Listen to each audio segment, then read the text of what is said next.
नमस्कार, मैं घनश्याम कुमार। प्रस्तुत है आज का मुख्य समाचार।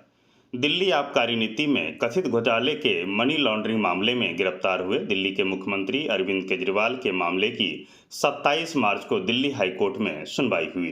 ट्रायल कोर्ट की ओर से अरविंद केजरीवाल को 28 मार्च तक ईडी की हिरासत में भेजे जाने के आदेश को दिल्ली हाईकोर्ट में चुनौती दी गई है।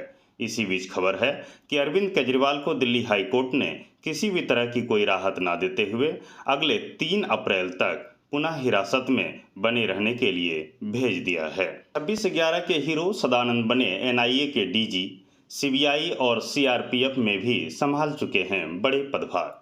महाराष्ट्र कैडर के 1990 बैच के आईपीएस अधिकारी सदानंद दाते को 26/11 के हमले के दौरान आतंकियों से लोहा लेने के लिए राष्ट्रपति ने पुलिस पदक से सम्मानित किया था। कार्मिक मंत्रालय के आदेश के अनुसार सदानंद वी दाते कैबिनेट की चयन समिति ने दाते के एनआईए के डीजी के तौर पर कार्यकाल 26 मार्च से उनकी सेवानिवृत्ति के समय 31 दिसंबर 2026 तक तय किया है। पुलिस अनुसंधान व विकास ब्यूरो के डीजी बने राजीव शर्मा। कैबिनेट की नियुक्ति समिति एसीसी ने राजस्थान कैडर के 1990 बैच के आईपीएस अफसर राजीव कुमार शर्मा को पुलिस अनुसंधान एवं विकास ब्यूरो का डीजी नियुक्त किया है। उनका कार्यकाल उनकी सेवानिवृत्ति 30 जून 2026 तक रहेगा। शर्मा मार्च के अंत में बालाजी श्रीवास्तव का स्थान लेंगे। एसीसी ने उत्तर प्रदेश कैडर के 1991 बैच के आईपीएस और सीआईएफएस एसएफ में वर्तमान विशेष महानिदेशक पीयूष आनंद को भी नियुक्त किया है। अब पीयूष आनंद एनडीआरएफ के नए प्रमुख होंगे। उत्तर प्रदेश कैडर के 1989 बैच के आईपीएस अधिकारी और वर्तमान में सीमा सुरक्षा बल के विशेष महानिदेशक के रूप में कार्यरत पीवी रामा शास्त्री के समय पूर्व प्रत्यार्पण के लिए गृह मंत्रालय के प्रस्ताव को भी मंजूरी दे दी है। आंतरिक मामलों में हस्तक्षेप न करे, केजरीवाल टिप्पणी मामले में विदेश मंत्रालय ने अमेरिकी राजनयिक को किया तलब। दिल्ली के मुख्यमंत्री अरविंद केजरीवाल की गिरफ्तारी पर अमेरिका द्वारा प्रतिक्रिया दिए जाने के बाद भारतीय विदेश मंत्रालय ने आपत्ति दर्ज कराई है। उन्होंने यूएस की कार्यवाहक मिशन उप प्रमुख ग्लोरिया बेम्बेर्ना को तलब करते हुए भारत के आंतरिक मामलों में हस्तक्षेप न करने को कहा। विदेश मंत्रालय ने कहा कि कूटनीति में राज्यों से अपेक्षा की जाती है कि वे दूसरों की संप्रभुता और आंतरिक मामलों का सम्मान करें।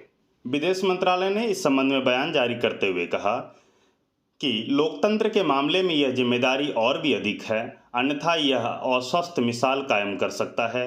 भारत की कानूनी प्रक्रियाएं एक स्वतंत्र न्यायपालिका पर आधारित है जो उद्देश्यपूर्ण और समय पर परिणामों के लिए प्रतिबद्ध है। विदेश मंत्रालय ने कहा कि इस पर आपत्ति करना सही नहीं है। आपको बताते चले कि अमेरिका से पहले जर्मनी ने भी दिया था बयान। दिल्ली के सीएम अरविंद केजरीवाल की गिरफ्तारी पर अमेरिका से पहले जर्मनी ने भी अपनी ओर से बयान जारी किया था। जर्मन विदेश मंत्रालय के प्रवक्ता ने कहा था कि भारत एक लोकतांत्रिक देश है। हमें उम्मीद है कि न्यायपालिका की स्वतंत्रता और बुनियादी लोकतांत्रिक सिद्धांत से संबंधित मानकों को इस मामले में लागू किया जाएगा। जर्मनी के इस बयान के बाद भारत ने आपत्ति दर्ज कराई थी और जर्मन दूतावास के उप प्रमुख को भी तलब किया था। टका में बड़ी कार्रवाई, लोकायुक्त ने 60 जगहों पर मारा छापा। सोना और हीरा भी बरामद हुए हैं। एंटी करप्शन एजेंसी लोकायुक्त ने बुधवार को पूरे कर्नाटक में 13 राज्य सरकार के अधिकारियों से जुड़े 60 स्थानों पर छापे मारे। मिली जानकारी के अनुसार बंगलोर, बीदर, रामनगर, उत्तर कन्नड़, उडुपी, कोडप, मैसूर और विजयपुरा जिलों में छापेमारी चल रही है। छापेमारी में 13 पुलिस अधीक्षक, 12 पुलिस उपाधीक्षक और 25 पुलिस निरीक्षक सहित लगभग 130 लोकायुक्त अधिकारी शामिल हैं। दिल्ली के मुख्यमंत्री अरविंद केजरीवाल के बाद एक बड़ी कार्रवाई महुआ मोइत्रा के ऊपर आ रही है। महुआ मोइत्रा को ईडी का एक और समन इस मामले में 28 मार्च को पूछताछ के लिए बुलाया है। टीएमसी नेता महुआ मोइत्रा को ईडी ने एक और समन भेजा है। ईडी ने उन्हें 28 मार्च को पूछताछ के लिए बुलाया है। यह समन विदेशी मुद्रा प्रबंधन अधिनियम फेमा के उल्लंघन मामले में जारी किया गया है। ईडी की तरफ से महुआ को भेजा गया यह तीसरा समन है। इससे पहले महुआ ने ईडी को चिट्ठी लिखकर पेशी के लिए मोहलत मांगी थी।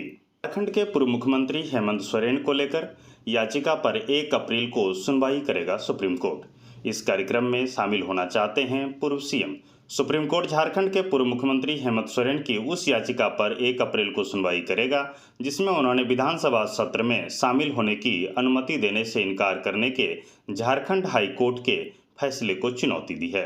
जस्टिस सूर्यकांत और जस्टिस के.वी. विश्वनाथन की पीठ सोरेन की याचिका पर सुनवाई करेगी। उन्हें मनी लॉन्ड्रिंग के एक मामले में 31 जनवरी को ईडी ने गिरफ्तार किया था। आपको बताते चलें कि सोरेन ने 23 फरवरी से शुरू होकर 2 मार्च को संपन्न हुए विधानसभा के बजट सत्र में शामिल होने देने की झारखंड हाईकोर्ट से अपील की थी, यानी अनुमति मांगी थी। हाईकोर्ट ने 28 फरवरी को उनकी याचिका खारिज कर दी थी। इससे पहले रांची के एक विशेष अदालत ने 22 फरवरी को सोरेन को विधानसभा सत्र में भाग लेने की अनुमति देने से इनकार कर दिया था। पप्पू यादव के अरमानों पर फिर पानी फिरा। पूर्णिया से लालू की पार्टी ने बीमा भारती को बनाया अपना उम्मीदवार। पिछले कई दिनों से आरजेडी और कांग्रेस के बीच में पूर्णिया सीट को लेकर ठनी देखने को मिल रही थी। बिहार में इंडिया गठबंधन एक बार फिर से मुश्किलों में फंसता दिख रहा है। कई सीटों को लेकर अभी भी असमंजस की स्थिति बनी हुई है। इस बीच अब पूर्णिया सीट को लेकर बड़ी खबर सामने आ रही है। पूर्णिया से आरजेडी ने बीमा भारती को अपना उम्मीदवार बना दिया है। बड़ी बात यह है कि पूर्णिया सीट से पप्पू यादव पहले ही चुनाव लड़ने की इच्छा जता चुके थे। वैसे भी क्योंकि बिहार में आरजेडी और कांग्रेस साथ में है, ऐसे में माना जा रहा था कि उस सीट पर लालू अपना दावा छोड़ देंगे। लेकिन अब आक्रामक रणनीति पर काम करते हुए लालू की पार्टी ने पूर्णिया से बीमा भारती को उतारकर पप्पू यादव को सीधी चुनौती देने का काम कर दिया है। जानकार बताते हैं कि कांग्रेस में जब पप्पू यादव ने अपनी पार्टी का विलय किया था, उस समय उन्हें ऐसा आश्वासन दिया गया था कि पूर्णिया सीट से ही वो चुनाव लड़ेंगे। इसी वजह से पिछले कई दिनों से आरजेडी और कांग्रेस के बीच में पूर्णिया सीट को लेकर ठनी देखने को मिल रही थी। राहुल गांधी ने खुद तेजस्वी यादव तक से बात की थी, लेकिन माना जा रहा है कि लालू यादव की इच्छा के आगे किसी की नहीं चली और उन्हीं रणनीति पर मुहर भी लगा दी गई। अब बीमा भारती ही पूर्णिया सीट से अपना नामांकन करने जा रही है। एक और अरविंद केजरीवाल जहां जेल में हैं और तरह तरह की परेशानियों का सामना कर रहे हैं। इसी बीच अरविंद केजरीवाल की पार्टी आम आदमी पार्टी को पंजाब में एक और झटका लगा है। लोकसभा चुनाव से पहले आम आदमी पार्टी के जालंधर से सांसद सुशील कुमार रिंकू भाजपा में शामिल हो गए हैं। इस मामले पर आप के प्रवक्ता मालविंदर सिंह कौंग ने कड़ी प्रतिक्रिया देते हुए उन्हें गद्दार तक करार दिया। आप प्रवक्ता ने कहा, सुशील रिंकू वह इंसान है जो पंजाब विधानसभा चुनाव तक हार गए थे, लेकिन आम आदमी पार्टी ने उन्हें उठाया, आगे बढ़ाया और जालंधर से सांसद बना दिया। अरविंद केजरीवाल और भगवंत मान दोनों ने उनके लिए प्रचार किया और उन्हें भारी बहुमत दिलाने में मदद की, लेकिन उन्होंने क्या किया वह एक तरह से गद्दारी है। पाकिस्तान में 5 चीनी नागरिकों की हत्या से घबराए शहबाज शरीफ भागकर पहुंचे चीनी दूतावास और फिर क्या कुछ हुआ वो आइए जानते हैं। पाकिस्तान में आत्मघाती हमले के कुछ घंटे के अंदर शहबाज शरीफ चीनी दूतावास पहुंच गए। इस दौरान उनके चेहरे पर साफ तौर पर तनाव नजर आ रहा था। पाकिस्तान में चीनी इंजीनियरों की मौत शहबाज शरीफ के लिए मुसीबत बन गई है। शहबाज इस कदर डर गए कि घटना के कुछ ही देर बाद स्वयं ही इस्लामाबाद स्थित चीन के दूतावास पहुंच गए। इस दौरान शहबाज शरीफ ने कहा कि यह हमला चीनी नागरिकों पर नहीं बल्कि पाकिस्तान पर हुआ है। शहबाज के साथ पूरी कैबिनेट चीनी दूत को मनाने पहुंची थी। पाकिस्तान को डर है कि कहीं ड्रैगन इस घटना के बाद नाराज ना हो जाए। दरअसल 26 मार्च को इस्लामाबाद से दासू जाते समय चीनी इंजीनियरों के काफिले पर एक सुसाइड बॉम्बर ने हमला कर दिया।